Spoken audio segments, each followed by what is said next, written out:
In today's video, I will walk you through how to use charcoal pencil large in Krita. Open Krita and press B to switch to the brush tool. Open the brush presets docker on the right side, search for charcoal pencil large, and click the brush to select it.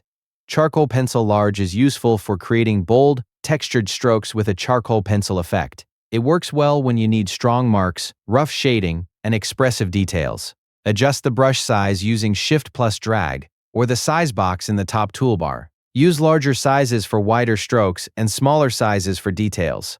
Control the paint flow by adjusting opacity. Lower it for softer, lighter strokes and increase it for stronger coverage. If you use a drawing tablet, apply light pressure for thinner and lighter strokes, and heavier pressure for thicker and darker strokes.